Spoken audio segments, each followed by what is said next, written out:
StopFake.org two-year anniversary conference features experts from all over the world discussing ways to combat Russian propaganda. Boris Reitschuster is one of the experts, a German journalist and author, also a former bureau chief in Moscow of a German news weekly, Focus magazine. Boris, thank you so much for joining us. Hello. Let's start off with the war in eastern Ukraine. I want to talk to you about that because for the longest time, Putin said that, we don't have any troops in Ukraine, we don't have any involvement in Ukraine, we have nothing to do with it. What is your perception of that in terms of how that was covered in the media, in the Russian media, but also in the European media as well? I think in Germany we are still in some sort of denial, you know what I mean? Because everyone tries to make it look like there's only separatists and like Moscow has nothing to do with it, and Putin has huge support in Germany, and sometimes he makes it really, really difficult for his supporters. For example, in December, when he said himself that he has troops in eastern Ukraine, and so all this defender of Putin in Germany, in other European countries who were claiming all the time Putin has no one there, and then Putin himself says that he has troops there. So I think the main enemy of Putin's propaganda sometimes is Putin himself, and nevertheless it's very successful, and in Germany I would say this influence of Russian propaganda is really heavy, and no one speaks about war in the eastern Ukraine, no one speaks about occupation, no one calls it occupied territories, but they're always speaking about separatists or separatist-controlled territories, which means they take over the Russian point of view, the propaganda point of view. But would you also say the German media is trying to be overly careful, not to offend anybody, not to offend the Russian side, not to offend the Ukrainian side? They're trying to, in their point of view, to be unbiased. Absolutely, but I think they make it absurd, you know. I will tell you a provocative picture. It's like, I think a war is something like rape, yes? It's violence, and you cannot cover absolutely neutral a rape. It's you have a victim and you have an aggressor, and you have to call things by its name. And a large part of German media is highly afraid of taking some position and tries to stay absolutely neutral. But in case of violence, of war, of aggression or a rape, you cannot stay neutral. Yes, you have to say who's the aggressor and who is the victim. And I think German media partly fails with this task. But would you say also there is a big Russian-speaking population in Germany, and their influence on how events in Ukraine are covered there in that country?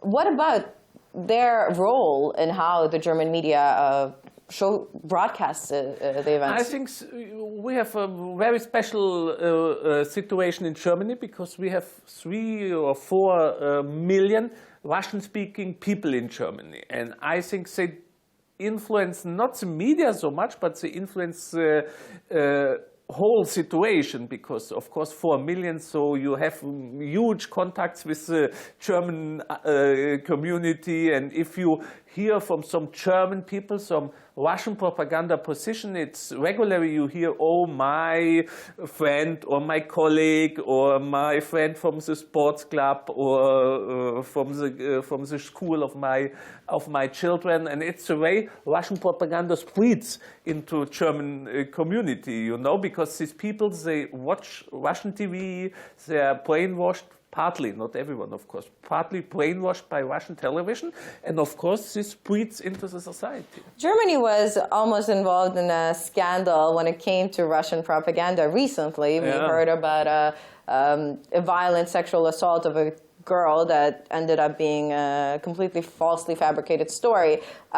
Was there any reaction to that in Germany? Were people outraged? Were people saying, oh, hold on a second, we have to look at it a little bit more carefully? Before we had this case, when I told, for example, in media that we have a problem with these 3-4 million Russian-speaking people, they considered me something like crazy, because no one had this in mind. And only after this case with this invented rape, people woke up a little bit, because we had this situation that we had a demonstration organized by Kremlin. It was, you could see it, directly in front of Angela Merkel's office.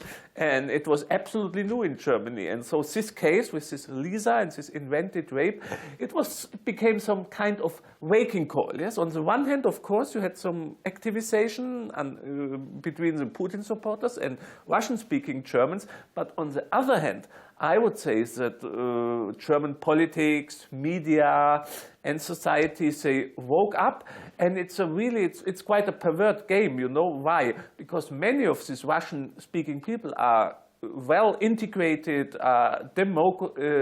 Democrats, and now they read in the newspaper or in the media, they hear Russian speakers are Putin's fifth colonne, and so it's working on two sides. On the one side, the people who are influenced, brainwashed, and on the other side, these Russian-speaking people who say, we are Democrats, we don't support Putin, but we feel discriminated now if we watch in German TV that we are Putin's fifth colonne. And so it's very subversive because it's damaging from two sides. But for a lot of people, it's hard to comprehend. You know, Russia and the media there is always so against any Western values, against the European Union, against America by so many means. And then all of a sudden you have this huge Russian population in the European Union living in the West, yet supporting Russian ideas. It's almost hypocritical on their part, no?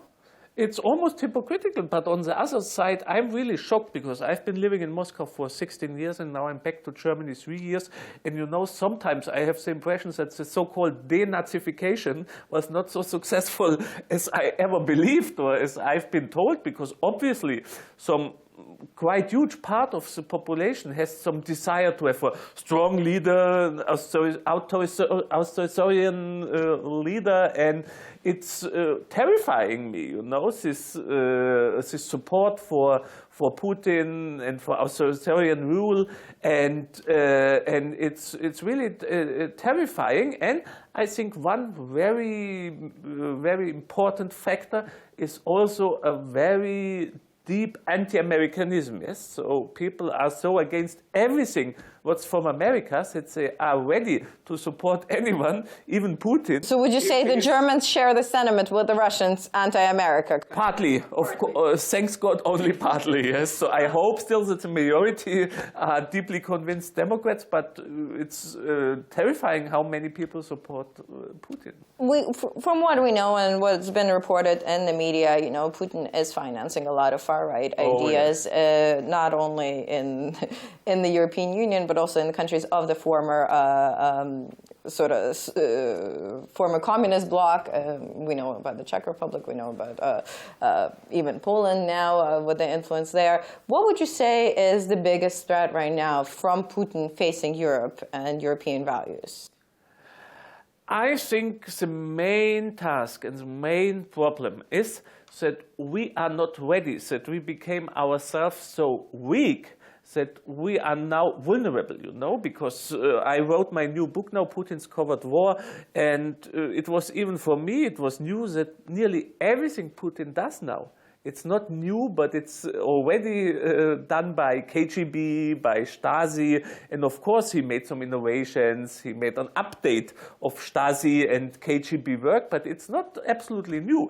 And 30 years ago, we were ready to this task, yes, we were convinced Democrats, and we had a very small minority who supported KGB or Soviet Union.